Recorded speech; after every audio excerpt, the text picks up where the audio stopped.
Pretty dumb. Pretty dumb. New lease on life. You were 6. What choice do you have? Not only that, what were you taking for granted in life at the age of 6? You're like, no more crackers. I gotta quit the boozing, and I have to stay committed to my wife. I have to. I'd like to for all of us to go around the room sharing something, one of our favorite memories from their childhood. I'll start. I remember when both my parents were drug addicted and schizophrenic.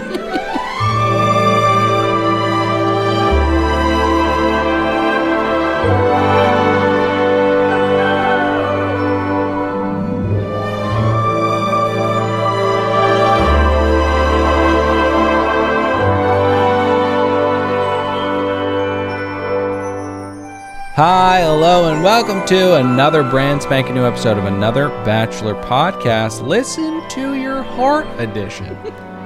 Why are you laughing? Because I'm doing this show. What a crazy world we live in. Yeah, during these trying times, we're thankful that our least favorite franchise has returned with more programming. But the question is, should they have?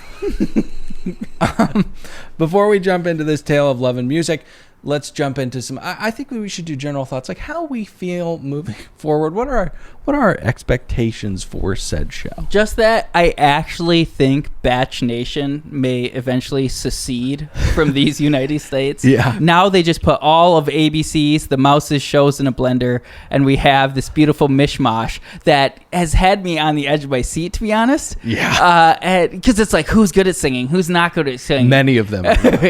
And though we're highly critical and often even berate some of his life choices and even almost exclusively call him shitface. I'm so glad we have Chris Harrison holding our hand. Yeah, being the muse for this story. And you're not? All that being said...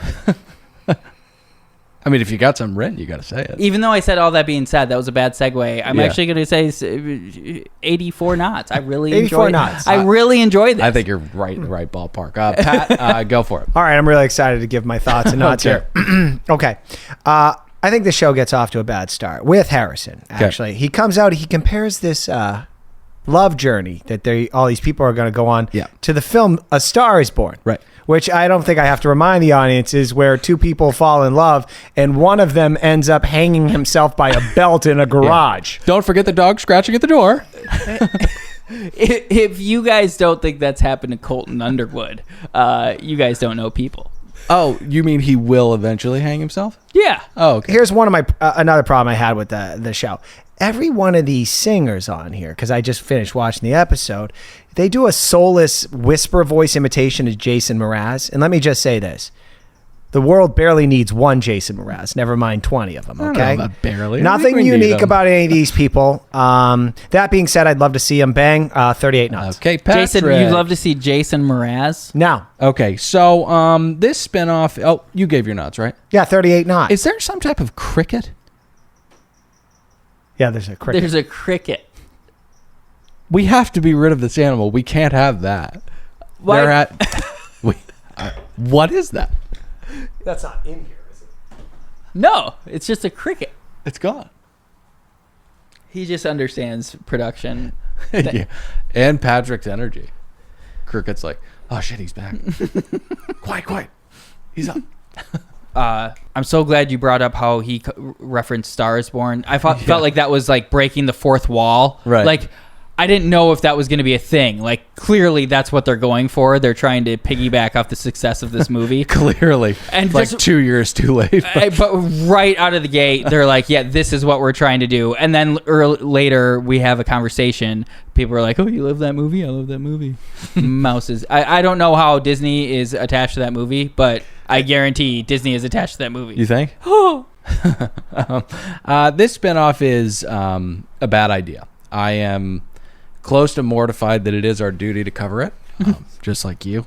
You fans of the show will know full well our disdain for intimate acoustic concerts. It's one of the most awkward things that a human being can subject another human being to, and it seems to be a foundation of this show. So I'm really not looking forward to that.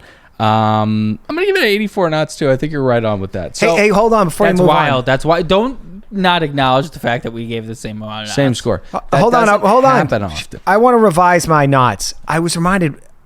Okay, so they played a trailer when the show started that showed what the show was going to be kind of about, and I saw Rachel Lindsay there in a position of judging, I guess, some of these people in like a American Idol type situation. I gave it 38 knots. 4 knots. Okay. I don't know what page of my notes it was on, but I had written down Pat is going to be fuming over this shot of Rachel Lindsay. Yeah. As am I specifically, but I just knew we'd hear from Pat about it. I agree. She is going to be there and go ahead and crack the can.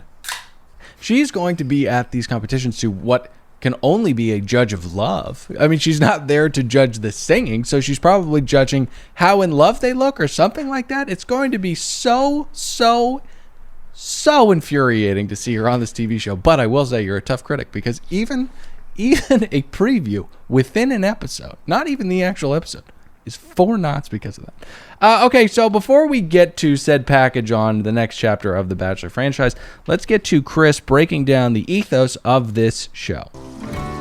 Tonight, 20 single men and women are on their way here right now, and they all have 2 things in common. 1, each of them is hoping to fall deeply in love. And 2, all of them are hoping to share that deep passion for music with that special someone. Will a shared love of music lead to a love that is shared forever? I mean, in short, absolutely not. I don't think there's any chances it's going to happen. I mean, let's just call this what it is. It's Mickey's thirst for American money, kind of turning him into this evil gun wielding like Barry Gordy type, where he wants a dramatic show, but he also wants to own the likeness of the people that come out of the show. I mean, it's a 360 deal. We talked about Lou Pearlman last week. I mean, this is exactly what's happening. Oh, I've seen those contracts when they get these people on the reality shows. If these people write a book in 2030, the mouse will have a piece of that action. And that will be a lot of money coming into him. That'll be a big check landing on his desk. Trevor's memoir.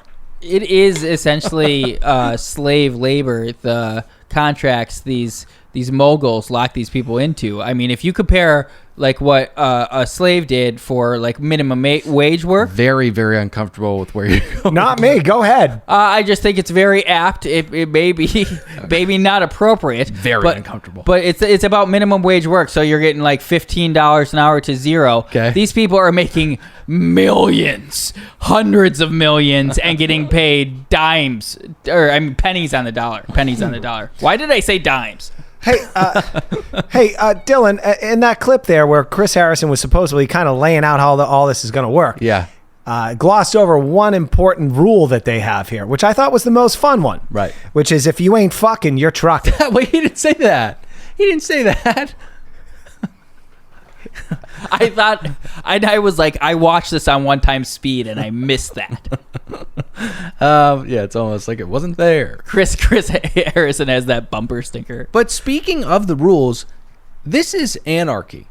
This is obviously Bachelor in Paradise for songwriters. Mm-hmm. But I mean, is there going to be an America Votes kind of thing? Is it going to be all of a sudden you have to pick the right partner so that you have more success getting toward that? Like, I don't understand how it's going to work. We don't know, Dylan. Okay. I don't know if I was just a goofball and I just missed all of it, or if they just have done a terrible job explaining what this is. I think they've been deciding on the fly, because initially I did not think it was going to be so closely tied to Bachelor Nation. It was going to be like its own entity. I swear to God, it was never going to be Bachelor Presents, but all of a sudden, cool. Bachelorette gets pushed back, Summer Games gets canceled. We got to keep Bachelor at the forefront. So we're going to brand it, and we don't know where it's going, but the fun thing is you don't know either. Well, and you know, an additional fun thing, and I can't believe it's taken me this long. You know, we talked about this off mic, of course, as we would love to do this show, but also this is going to be a Patreon plugging party. I mean, if you want, it's a moth.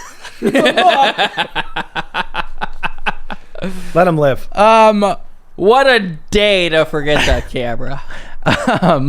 If you want more wonderful Bachelor content, hop on over to our Patreon, where we are breaking down each and every episode of season 18 of The Bachelor with Juan Pablo, which is what happened to this show. That season of this show was so good. It was so good. So join us over there. Now let's get back to things. Should we meet the contestants? Listen to your heart, Dylan. All right, this is where we're going to feature just a couple people, like 5 people that are going to be on this show. Yeah. And we don't even have to cover all of them. If you guys have thoughts on a particular contestant, we can get to it. But first up is Brandon, 34. He's a scout sniper. Ladies, stay away from this guy. I'm kidding. He's very talented. No fault of his own. This country refuses to properly care for him. So he may at any given minute throw a glass at a wall and confuse you for a man named Asaf. So I mean, it's not funny. Shell shock's real. It's why my father lives on the side of a mountain with an arsenal of weapons and beans. You guys have any thoughts on him? Just that he's increasingly looking like a smart man in my eyes. Oh, wait, your father? Or are we talking about still Brandon? We're talking about Brandon. Brandon, yeah. What a smooth operator. Yeah. Everything I would say would be getting ahead of myself. Okay. So I'm going to say my thoughts on Brandon. All right, good. That's discipline. Okay, so I found the ant from Provo very boring. Bree. And also, Provo is a very concerning part of the country. You thought someone from Utah lacked substance or well-roundedness? Just a little vanilla, if you will. Yeah, a little vanilla. Used to be engaged, got dropped like a bad habit. Did have that written down. She's smoking hot. If a guy dumps you, breaks off an engagement, he either has a drug habit or you're a bitch. I think she left Blanche. him. She left him, I think. No. She was dropped like a bad habit. No. I think she. Okay. She was like, I think I bored him or something. Oh, wow. Of course you did. Oh, she's from Provo. So, all right. So Paraphrasing, let's but get it was her to fault. Sheridan next. He's looking for a girl to live in his Subaru with him. He's a homeless man. So he's homeless. Yeah, but he's a nice guy. He's a nice guy. He's the long-haired guy that wears the funny hats. Yes. I want to see him without the long hair. I think he's a handsome guy. doing himself a bad service with this long hair. I mean, he's I don't know why dudes. Well, who cares? If you look ugly with long hair, you should cut it off. You know what I mean? I think he hides behind the looking ugly with his eccentricities. Oh, Yeah. And what concerned me is that he was bragging about going 12,000 miles in his Subaru. Yeah. You mean one average year of driving? Such a fantastic point. Leases are structured off that average of 12,000. I like how you can pay $300 more a year to bump it up to 15,000. Oh, the man! There is a creepy shot of him in the background with later. Oh, yeah. May or may not be our title card for this, or But- whatever you call it. But Russell's making a strong play, but Oh my getting ahead of God. myself. Russell is making such a strong play. Okay, so Becca, she lives in the belly of the beast, D.C. She's a theater kid. Yishka. They tend to be quite a bit. You betcha, Del. I know she's going to annoy me. These theater kids, okay, don't ever want to hang out with them. They'll break out in song at any. They will never miss an opportunity to showcase their talent for theater. Right. Okay, Yeah. and they love all the musicals that we never heard of. Right. And don't ever do karaoke with one of these bitches. A Southwest flight at 7:15 in the morning. Can you not fucking sing right now? Like that Lion King? Acapella? Is this an infamous YouTube vid or something for the kids? The Lion King cast and crew started singing for everybody on board. It's inappropriate, and you can't check in with enough people to see if it's okay. You had me up until you told me it was Lion King cast and crew. I don't care. Since that has been a thing, it's actually like ignited my love for possibly. Are you talking about the Zoom vid? No, I'm talking about the Disney play. Broadway show. Yeah. Performance of the Lion King, definitely on old Nick's bucket list. Oh, Nick, it's fantastic. I know it's 100% Rotten Tomatoes if that were a thing for It's fantastic. Broadway. Can I do something to these people that these videos of these people breaking out in song? They're supposed to be supposedly bringing joy to other people that have to listen to them sing. Right. What I would like to do is a social experiment to say, look, you guys can do this right now, but we're turning off all cameras. This will not be captured. This will not be shared with the world. Do you still want to do it? And when they all look down at the floor and say, no one's going to see this. That's such a hot take. We should do that to the guys that give like bricks of cash to homeless people too. Like, if your friends aren't filming you, do you still do this? No, they don't. Fucking psychopath. It goes back to my hierarchy of charities. I'm not going to list all 8 again, but Hey, thanks. Okay, we got to move on to... only because I don't have them in front of me. We've got to get to Gabe Baker, Faith in God, cello, and CrossFit. Now, it seems like we've got a vicarious father in the living room at home. He's very driven. Seems to be an almost Korean driven. Every shot they had of this motherfucker was in public performing. Once again, hey, I get that you mastered an instrument. Do it in your living room. Or be paid to do it in a concert hall. Let's get to Savannah, Nashville, I don't yoga. get any thoughts on Gabe. Oh, did you have any? I did, just that I'm surprised you didn't tear him down for being a devout Christian. And also, I don't think there's anything wrong with wanting to perform in public. When you're trying to be a performer, it's 10,000 hours. You got to be comfortable in front of a crowd. Savannah's up next. Nashville, yoga teacher wants a powerful and deep relationship with someone who is available. Thought that went without being said. I'll get to her later. I don't want to get ahead of myself, but it's safe to say I do not like this human being. She said she's like a bit of a free spirit and a bit of a wild child. Yeah. You're like, oh, so you're a whore. Oh no, it's going on the main feed. Oh no. Pat, But that's fair. That's what that means. I'm co-signing on this. He's it's 100% super accurate. Hey, my signature joins you guys. She seems. I was gonna say lovely, but I hate her. Should we? I'll take it again with my other option. No, you don't. You no, don't. just really Okay, quick. all Just right, really quick. It's gonna be worse. That's the bit. She said she's a bit of a free spirit and a bit of a wild child. Let's get to Trevor next. He's from right here in our own backyard, Thousand Oaks. He wears a sheepskin jacket and drives an old Ford. So I think that he should leave this city. Not because I want him out. I just think that the pipe dream would feel so much more real if he was on a dirt road somewhere. Just leave. Dylan, this is, I think, an important point to bring up. My thoughts, having been the only musician, slash podcaster in this trio that we have here. I beat the Skins. Oh, did you? Yeah, I beat the Skins. Oh, yeah. Okay, what'd you play? The Skins. Which kind of skins? We played a Tama. That's the name of a drum set. Yeah. Oh, okay. Guys, put away your dicks. The point I'm trying to make here is that, I don't know if you guys noticed this, but I think the average age of the cast is about 30. Right? I mean, there's some 24-year-olds here, but there's some 34. The Lady Gaga of our story is 21, I think. All right.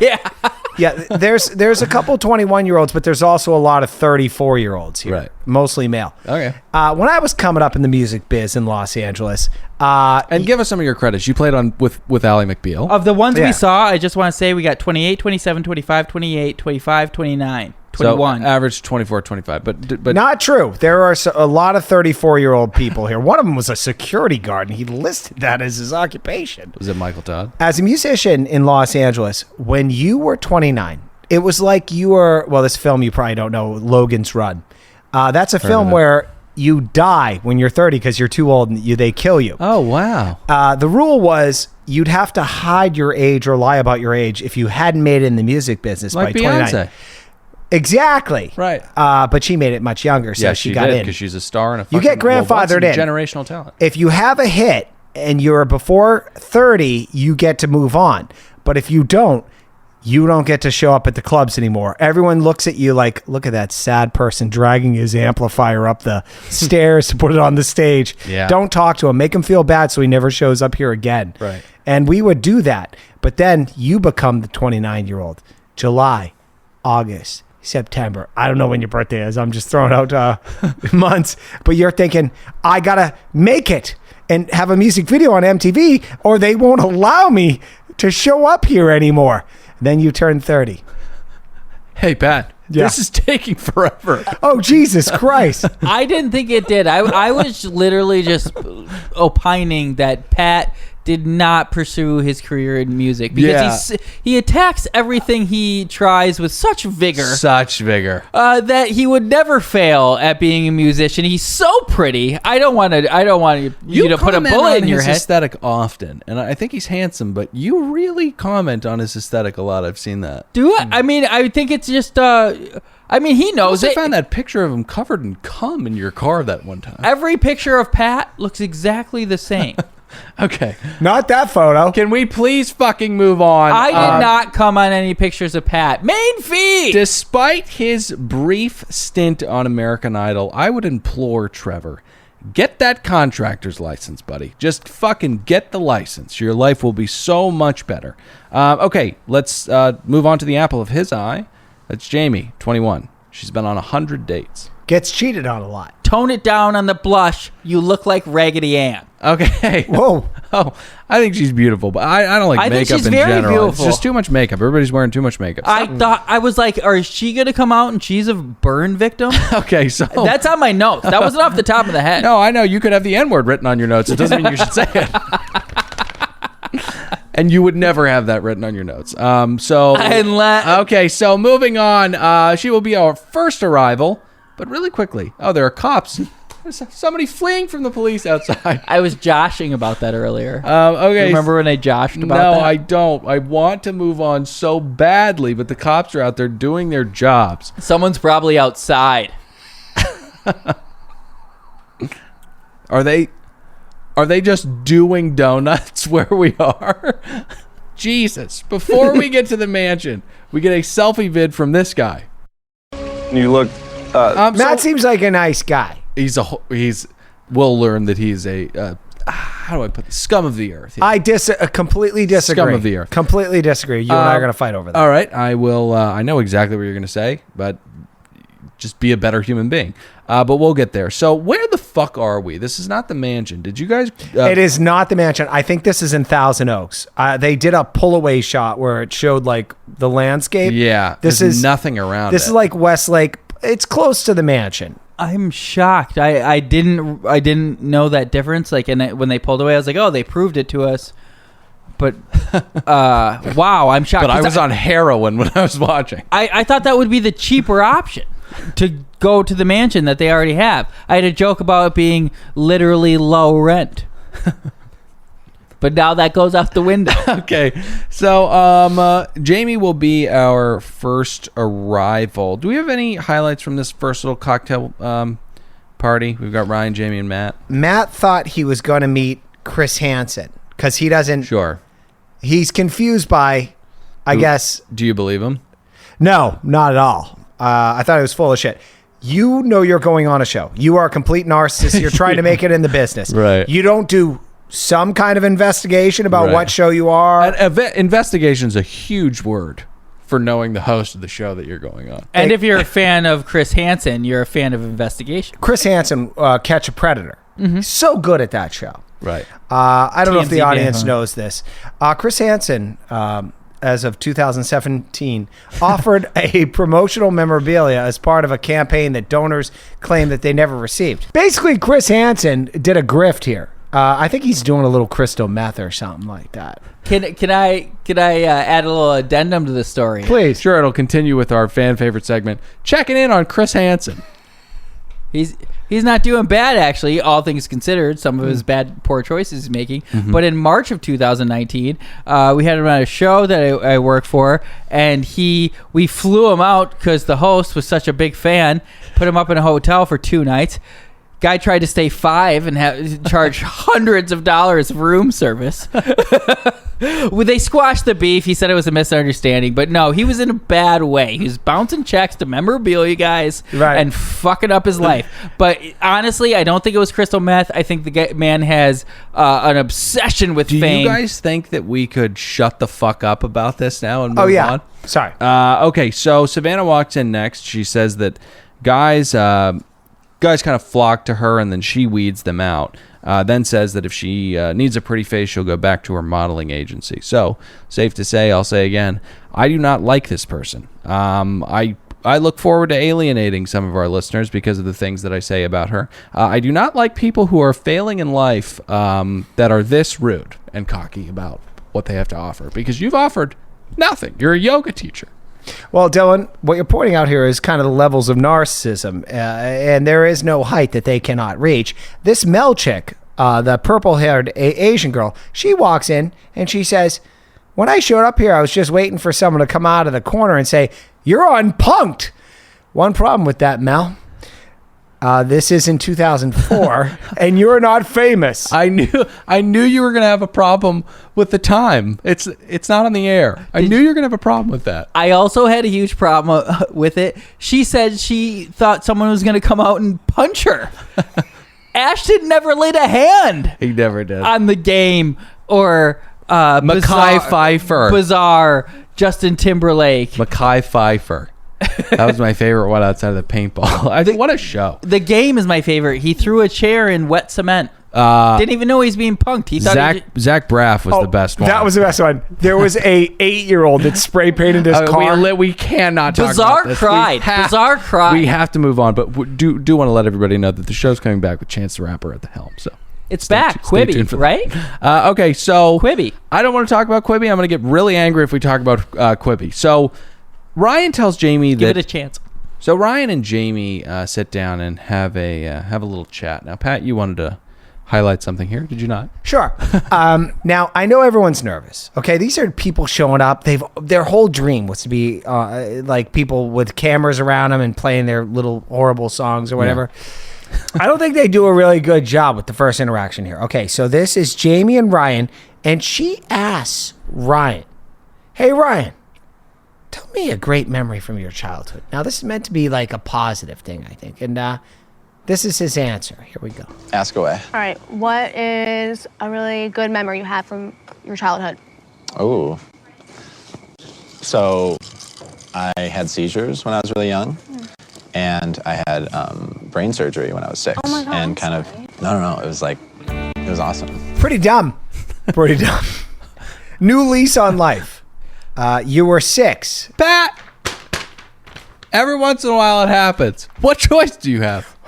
Not only that, what were you taking for granted in life at the age of 6? You're like, no more crackers. I gotta quit the boozing, and I have to stay committed to my wife. I have to.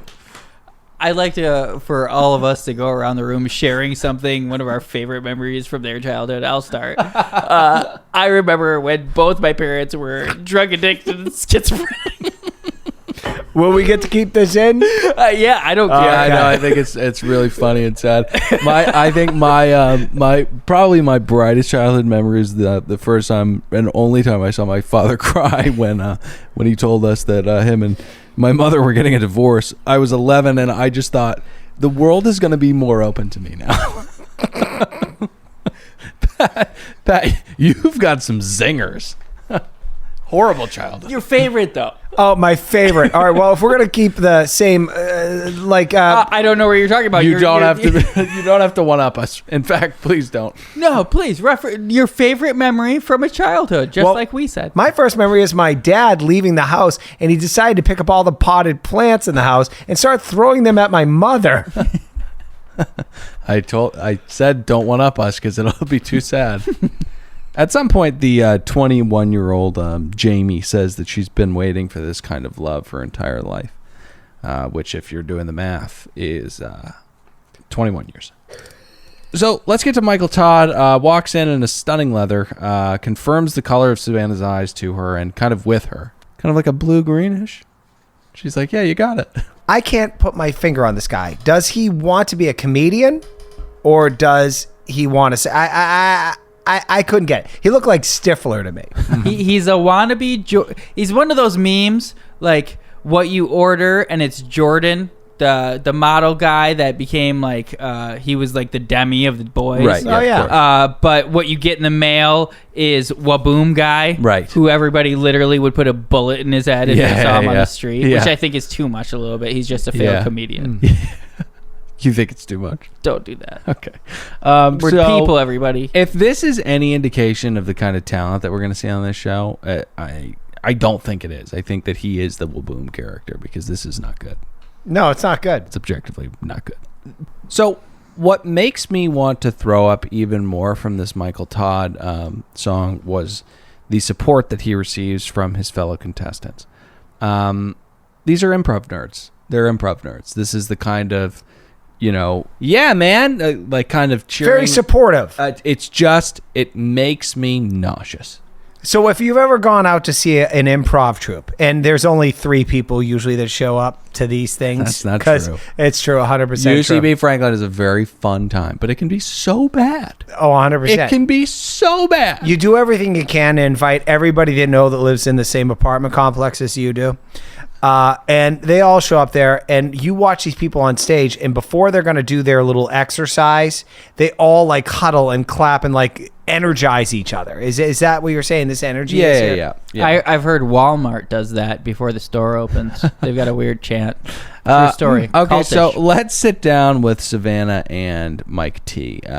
She says that she had to dodge a kiss already.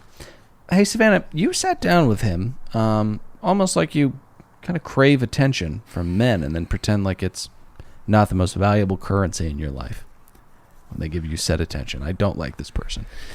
A few more people walk in, but can we just get to Chris coming out and kind of, laying down how it works? Yeah, he's giving everybody a little bit of a buffer. He says that love is the most important component of the show. We got a very complicated procedure here.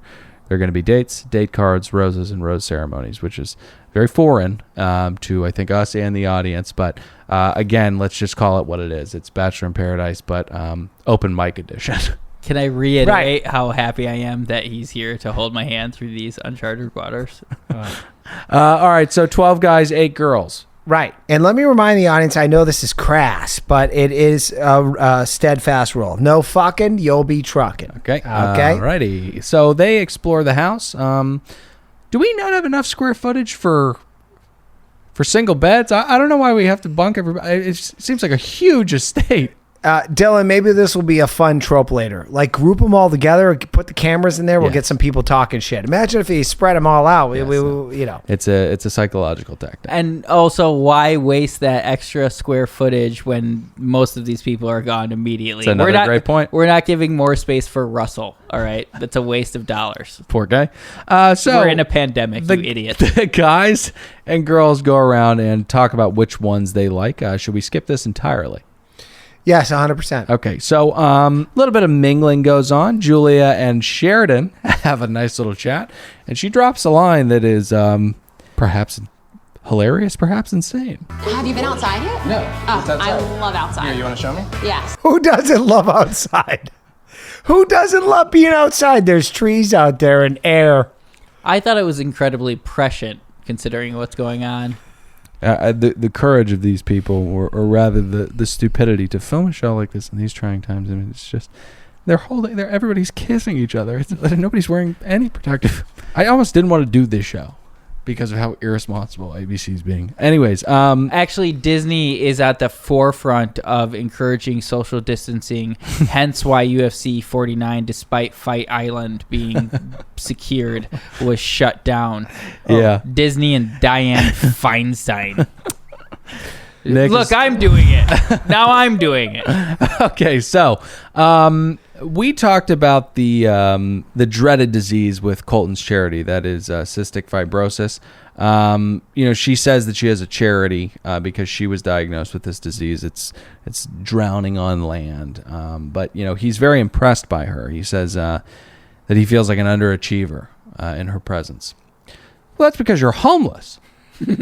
If you were having this conversation with a gas station attendant, you'd feel incredibly low bar Sheridan's putting up. Is what you're saying. Feel like a huge underachiever. I had a huge problem with this. I even have the clip on my computer, video and all, of when she supposedly let Sheridan know this information about her having cystic fibrosis. What she actually said to him was, "I run a nonprofit." She said what it was for. Yeah. They cut to her back Oh. saying, Frankenbite, when you hear audio only, it's undeniable. It's a different, she's in a different room. She says, I had cystic fibrosis. And he goes, wow. And then they show her and she's like, yeah, because I just really care about kids. And then he goes, wow twice. Oh, wow. I promise you. I'm getting Charlene vibes from her. Which reminds me, if you want to hear all about her journey, Oh, nice. head on over to patreon.com/another podcast network. Hear all about her journey. Now, I've been, yes. I was gonna do a meanwhile. Oh, yeah, do a meanwhile for us. Two black people. I don't know what their names are. Right. I'm gonna just talk about it. So this moment is pretty special to me because I've been rather cynical about the music on the show, but when Cheyenne and Chris sit down, who are African American, and they start singing, Daniel Caesar, one of my favorite musicians. I mean, I got goosies. I really got goosies. Did you? Yeah, I really did. But just because I love the song so much, the talent on the show is just not that good. I mean, Chris is a talent. Cheyenne she didn't blow me away. Chris is also a homosexual. You Okay. guys get that? Okay, so Rudy and Matt. before we get to Rudy and Matt, Jamie and Trevor are in the jacuzzi, and he pops his shirt off, and there's a lot of definition going on. And as aroused as it did make me also concerned, because I have a feeling the ratio of time spent in the gym and with the strings is probably out of whack for somebody who wants to be a professional musician.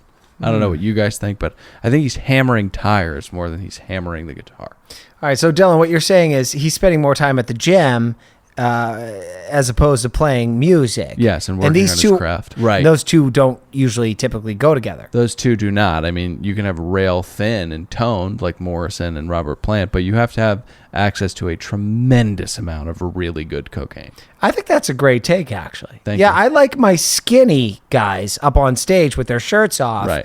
They're like a string beat. Right. You don't want to see a guy who looks like he's been working out all day and then singing Henry away. Rollins. Well, Henry Rollins is bad at music. Yeah, he doesn't really sing, Nick. I don't know much about him. He has a But song he's pretty called jacked. So let's get to the next day. Next Day. We've got a date card. Ryan, you got to pick somebody. Who's he going to pick? Jamie. So I feel kind of bad for Trevor. He seems like a really sweet guy with a huge heart and an even bigger forehead, but he is really, really broken up about this. They head to the iconic Capitol Records, which is sat on Vine in the piss-soaked streets of Hollywood. Can literally smell it when I walk outside my house. You absolutely can. Oh my God, yeah. And before we get to Capitol Records, which I have some fun facts about, Yeah. what are we going to dispense with these gross limousines driving people around? All right. The only reason we keep these stretch limousines around are for quinceañeras or this show. Like, who hires a limousine in 2020 at this point? Am I right? It must be Burt Reynolds or something. Happy Gilmore. Okay. Hold on. Fun facts about Capitol Records. Yep. Okay. So this is a beautiful building. I believe it was built in 1950. Okay. No, I'm sorry, 1940. The look of it, it's stacked like a stack of records, which the kids don't see anymore. You know what I mean? Yeah. And atop of it, because you're old. right. And atop of it is a light beacon, and it's like beeping. It's beeping because it's Morse code, and it's Morse code for Hollywood, and it has never stopped since the building was built. That is so beautiful. And then the beautiful recording studio we're about to see is actually 2 stories down below that stack of records. Yeah. Some of the artists that have created great music there are the Beach Boys and Frank Sinatra. And might I add right now, Frank Sinatra is rolling over in his grave. The fact these 2 retards show up there. Hey! Oh my God. Let's move. Yes? I don't think any of them are mentally challenged. I think one uses too much blush and one has been watching John Mayer on YouTube for 18 hours for the past 18 years. Yeah, I would like to say that they sully the song, that being John Mayer's Gravity. But they do a fine job. But it is sad to see the studio that held the Beatles and Frank. The Beach Boys. The Beatles as well. No. Yeah. No. Yeah. They were No. Yes. No. Yes. No. I'll bet you $100. I'll bet you $100. I would love to give this time for a cheap plug for errors and omissions. It's going to be coming up. The answer to the bet between Pat and Dylan. The Beatles were on Apple Don't Records you and they ruin it, recorded right? all their records in England at Abbey Roads. Fuck you. Don't you ruin it, Dylan. Don't you ruin it. Meanwhile, Matt kind of pulls a rug out from under old Rudes, doesn't he? Yes, he does. Gets a date card, interviews both Mel and Rudy to Which see you should always do, Dylan. who will have the pleasure of going to what is surely the worst date that the Bachelor franchise has ever sent two people out on ever. But we'll get there. And what does he say? He says, Rudy, you can sit on your ass and enjoy some pasta and scream. I'm going to go on a date with Mel. Dylan, I don't want to get ahead of myself, but Rudy's a little wacky. Maybe Matt was feeling that because he definitely, if he had taken my advice from my website that is now, you can visit at any time of the day or night. If you ever want to be on The Bachelor, I will advise you on how to succeed and get in second place. Apparently, Matt did not. What's the URL so people can go visit? Glad we didn't blow past that, Dylan. Yeah, I mean, there's no way we could have blown past it. So could you give the URL? Sure. If you're going to get your plug, get your plug. Yeah. Sure. It's www, because I paid extra. I remember. World Wide Web. If you ever want to come in second place on TheBachelor.com. You really shortened it from the last we heard. She saw this guy coming a mile away. It's true, though. She's like, I'm not your low-hanging fruit. She gets math. She's like, I'm going for fellow low-hanging fruit. I don't think Matt's low-hanging fruit. I mean, I think that he's scum of the earth, but regardless. No, I'm not saying he's low-hanging fruit. She did not go with him. She saw him coming a mile away. She's like, I'm going to go with someone who has way less of a chance, so they'll stick around. We should talk about this date, actually. It's the two of them, Mel and Matt, go to see a concert in someone's backyard. Where are we? They sit, they listen to the Plain White Tees. They say no words to each other, and then we end the date. That was pretty much the date, right? Yes, that was the date. So as blown away as we all were by the entertainment value there, let's get to the cocktail ceremony. Nighttime.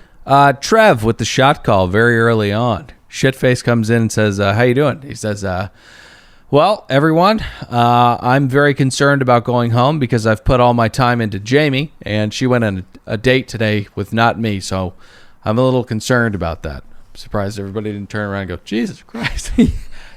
I believe this man to be sincere, Yeah. but this was a diabolical fourth quarter move. Yes. Like this is like a double reverse. Everybody's like, holy shit. I think it was stunned silence. That's the definition of. That's why everybody didn't go holy shit, because I certainly did. I was sitting alone though. The bald guy comes out of nowhere. Cleaning up, Mr. Clean.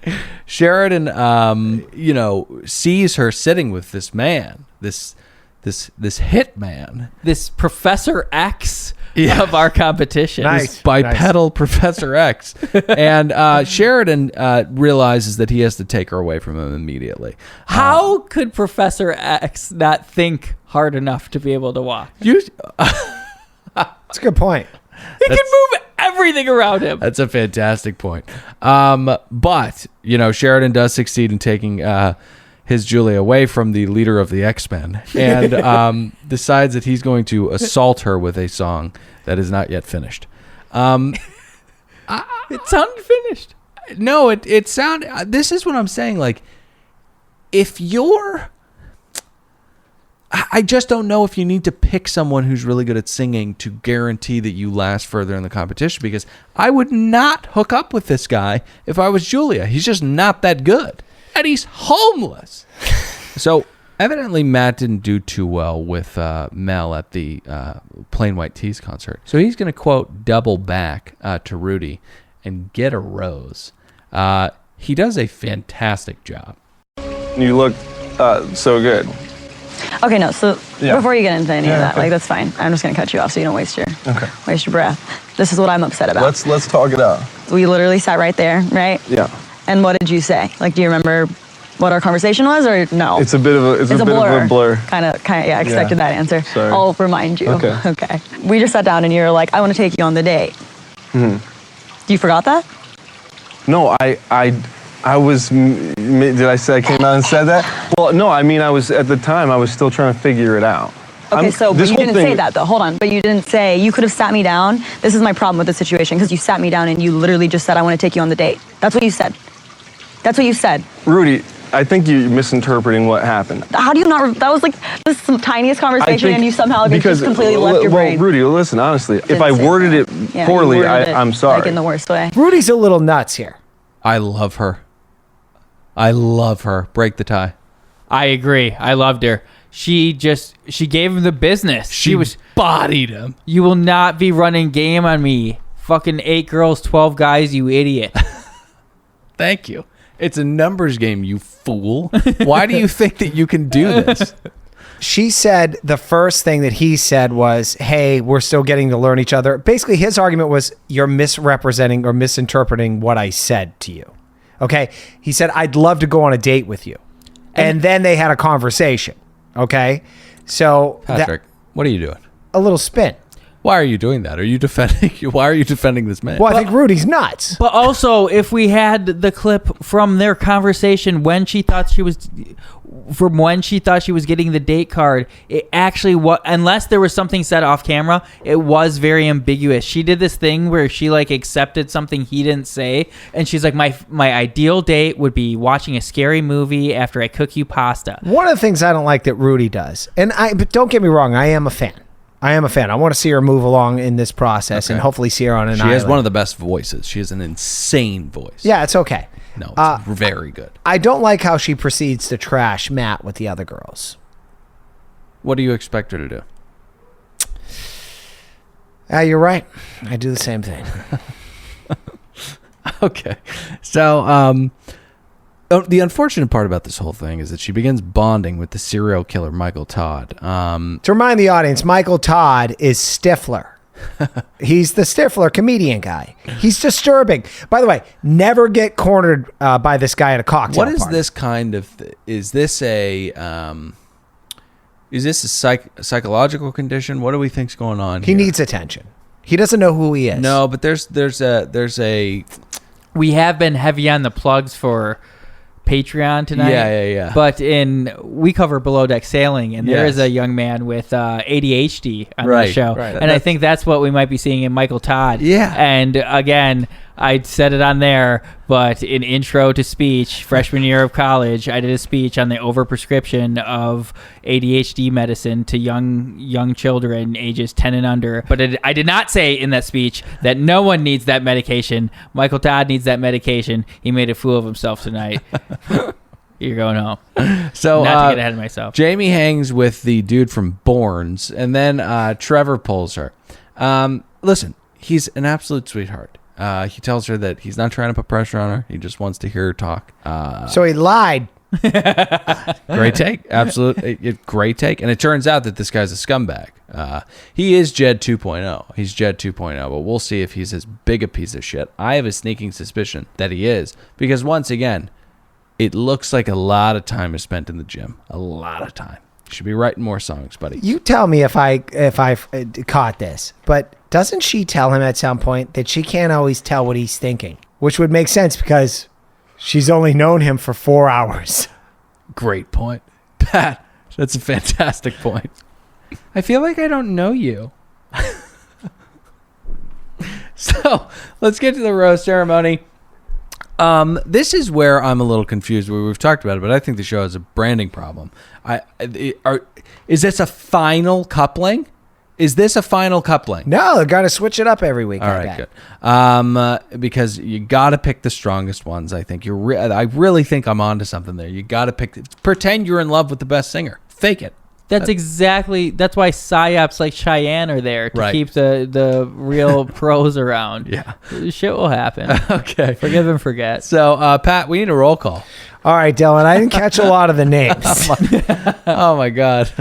I'll do the best I can. Can I just say blank for the names that I don't know? Let's see how it All right, goes. here we go. Roll call. Here's for the couples or whatever. Savannah picks Brandon, the security guard, who's 34, a total loser. I mean, a security guard? He's a scout sniper, Patrick. He was served in the armed forces. Move on. Mel, the Asian with purple hair, she picks Gabe, the black country singer or something. Maybe he's Asian. I don't know. Blank picks Danny. Bree picks Chris. That guy had a ridiculous scarf on. What an asshole. Cheyenne, the black girl, picks Matt. Saved his ass. How do you say it? Psyop. Oh, right. Julia picks Sheridan over the bald guy Josh from Vertical Horizon, and she listened to her heart. That's how she closed that out. That was sweet. And Jamie picks Trevor, not Ryan. But Ryan gets saved by Rudy. I knew it. I knew she was going to walk down that hall with Ryan. How'd you know how I know? Because I know Mickey. And if I know Mickey, I know that Mickey came out after she picked, let's say, Michael Todd. And he said, "Hold on, you bitch." No. Answer the question. Could he be the next Jonas brother? Yeah, maybe. Then fucking pick him. And no Fight Island. All right, that's the end of the show. We will be back next week to break down another brand spanking new episode of The Bachelor Presents. Listen to your heart. Join us on Patreon, patreon.com/another podcast network, and jump in the iTunes ratings and reviews. Leave 5 stars despite all of the horrific things that Patrick said this evening. I said some bad. We'll see you guys soon, and thank you for listening. This will only get better. My name's Dylan. I'm saying goodbye. Nick, say goodbye. Goodbye. Pat, say goodbye. All right, I'm leaving.